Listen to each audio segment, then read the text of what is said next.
This is Ken Ferry with this week's Boots in the Field. We're going to call this the week of replanting. A lot of replanting going on in both corn and soybeans out there. Every year we say there's a certain day or two that we shouldn't have planted anything.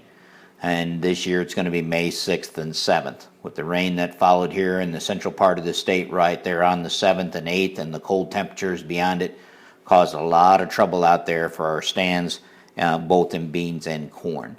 So there's a number of bean fields that need to be completely replanted because of those conditions, and as well as cornfields being spotted in. Many of you did jump on your hose last week and got out there and hit that crust before it got very hard and did a pretty good job breaking it up, and you were able to salvage the stands. As we walked these fields, that was a money maker. Now, I'm not saying it made perfect stands. I'm just saying it salvaged those stands so that we don't need to be replanting them itself. A number of fields got too hard for the hose, so we used, in a lot of cases, the corn planter as a precision hoe when we went out there and broke that crust with something with a little more aggressive action to it. And the fields that I've been walking today, looks like that's also a success for us as far as getting those numbers up there to where we can feel comfortable leaving the field itself.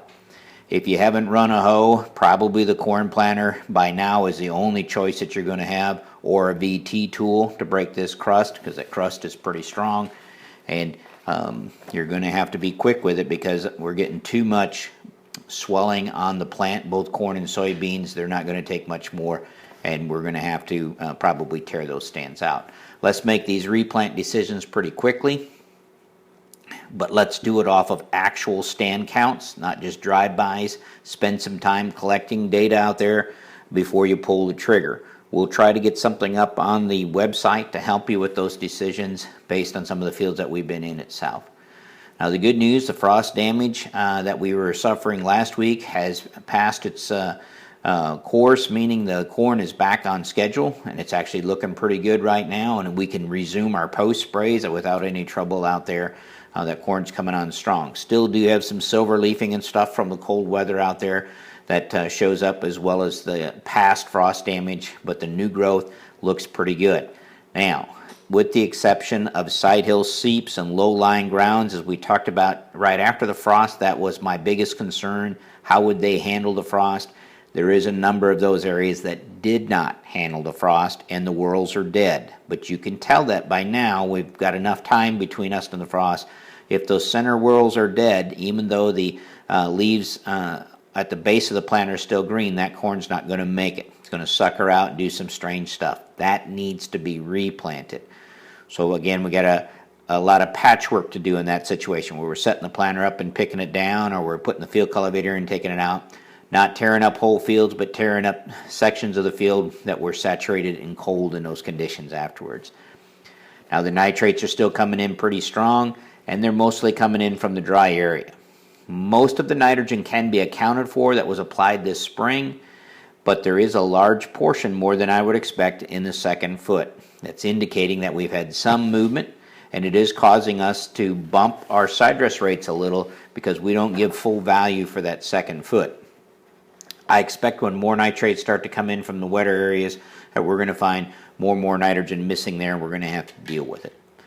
With these temperatures on the climb like they are, we are just starting the what we call ugly corn phase. It should be really kicking in strong next week, so you're going to see some of those corn on corn fields kind of go into twists and turns in color.